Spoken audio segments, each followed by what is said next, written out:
ফিলিস্তিনি নিয়ে হজরত মুহাম্মদ সাল্লাল্লাহু আলাইহি সাল্লাম এর দেওয়া গুরুত্বপূর্ণ 7টি ভবিষ্যৎবাণী। নাম্বার 1, সত্যবাদী দলের অবস্থান। রাসূল সাল্লাল্লাহু আলাইহি সাল্লাম এক হাদিসে বলেছেন, তার উম্মতের মধ্যে সবসময় একটি বিশেষ দল থাকবে যারা সত্যের পথে অবিচল থাকবে এবং নিরন্তর সংগ্রাম চালিয়ে যাবে।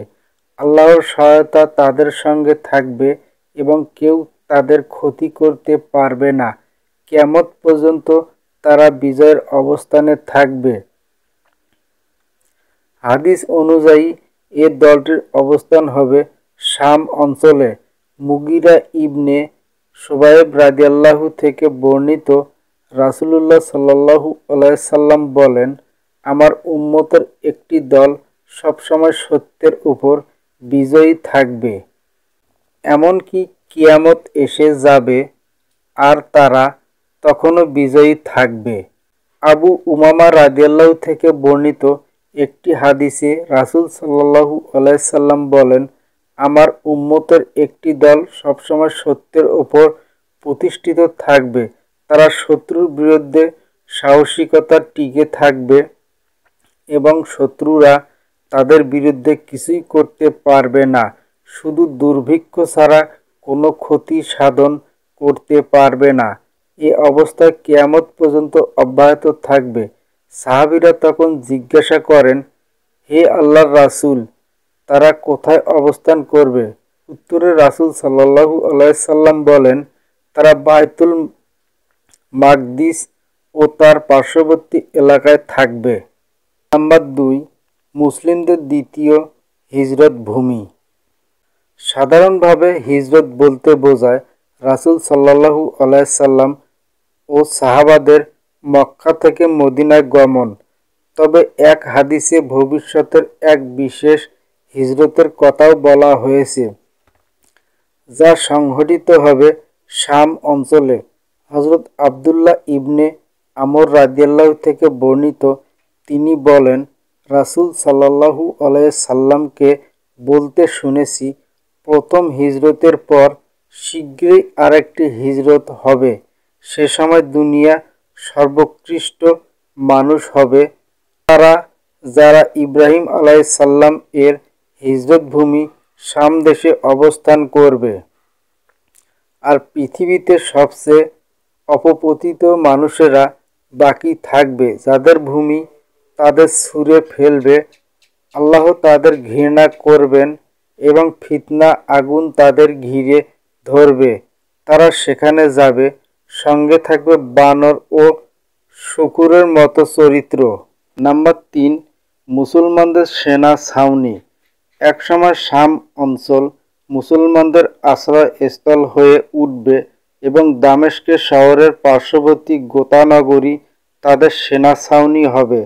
হযরত আবু দাররা রাদিয়াল্লাহু থেকে বর্ণিত, রাসূল সাল্লাল্লাহু আলাইহি সাল্লাম বলেছেন, মহাযুদ্ধের সময় মুসলমানদের আশ্রয় হবে গোতা শহরে, যা দামেস্কের কাছে অবস্থিত। এটি শামের অন্যতম উৎকৃষ্ট শহর। একটি অন্য বর্ণনায় রাসূল সাল্লাল্লাহু আলাইহি সাল্লাম ইরশাদ করেছেন, অচিরেই তোমরা শাম জয় করবে। যখন সেখানে বসবাসের অধিকার পাবে, তোমরা দামেস্কের শহরকে বাসস্থান হিসেবে গ্রহণ করবে, কারণ এটি যুদ্ধকালে মুসলমানদের আশ্রয়স্থল। তাদের ছাউনি হবে গোতা নামক একটি ভূমিতে। নাম্বার 4, ইহুদিদের সঙ্গে মুসলিমদের যুদ্ধ হবে।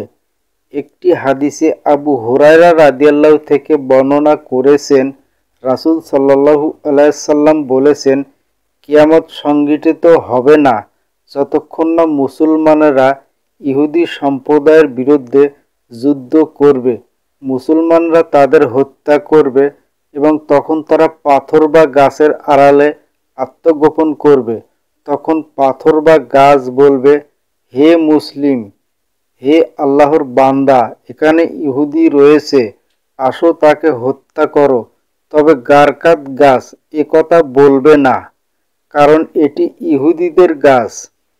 নাম্বার 5, সত্যের পক্ষে বিজয়ীদের ভূমি হবে ফিলিস্তিনি। বাইতুল মুকাদ্দাস বা ফিলিস্তিনিকে মহানবী সাল্লাল্লাহু আলাইহি সাল্লাম একদিন বিজয়ের ভূমি হিসেবে উল্লেখ করেছেন, যা ইহুদিদের নির্যাতন ও হত্যাযজ্ঞের অবসান ঘটাবে। মুসলমানদের একটি দল তাদের বিরুদ্ধে সংগ্রাম করবে এবং বিজয়ী হবে। হযরত আবু উমামা রাদিয়াল্লাহু থেকে বর্ণিত, রাসূল সাল্লাল্লাহু আলাইহি সাল্লাম বলেছেন, আমার উম্মতের একটি দল সবসময় সত্যের ওপর বিজয়ী থাকবে। তারা শত্রুর বিরুদ্ধে শক্তিশালী থাকবে এবং দুর্ভিক্ষ ছাড়া কোনো বিরোধী পক্ষ তাদের কিছুই করতে পারবে না। আল্লাহর আদেশ অনুযায়ী কিয়ামত পর্যন্ত তারা এমন অবস্থায় থাকবে। সাহাবারা জিজ্ঞাসা করেন, হে আল্লাহর রাসূল, তারা কোথায় অবস্থান করবে? রাসূল সাল্লাল্লাহু আলাইহি সাল্লাম বলেন, তারা বাইতুল মুকাদ্দাস এবং তার আশপাশে থাকবে। নাম্বার 6, ঈসা আলাইহিস সালাম এর অবতরণ স্থল ও দাজ্জালের মৃত্যু স্থান। ঈসা আলাইহিস সালাম বর্তমানে দ্বিতীয় আকাশে অবস্থান করছেন এবং কিয়ামতের পূর্বে তিনি আবার পৃথিবীতে অবতরণ করবেন। তিনি দুই ফেরেশতার ডানায় ভর করে সিরিয়া দামেস্কের শহরে একটি উজ্জ্বল মিনারে অবতরণ করবেন। এরপর তিনি সিরিয়া তবে লুদ নামক স্থানে গিয়ে দাজ্জালকে হত্যা করবেন। নাওয়াস ইবনে সামআন রাদিয়াল্লাহু থেকে বর্ণিত, রাসূল সাল্লাল্লাহু আলাইহি সাল্লাম একবার দাজ্জাল সম্পর্কে বিস্তারিত আলোচনা করেছেন।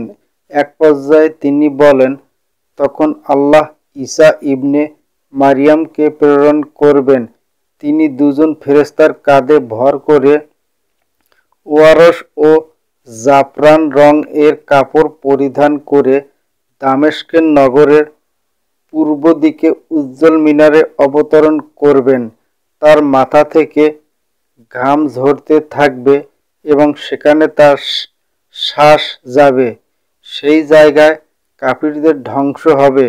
তিনি দাজ্জালের খোঁজ করতে থাকবেন এবং অবশেষে সিরিয়ার লুদ স্থানে গিয়ে তাকে পাকড়াও করে হত্যা করবেন। নাম্বার 7, হাশরের ময়দান।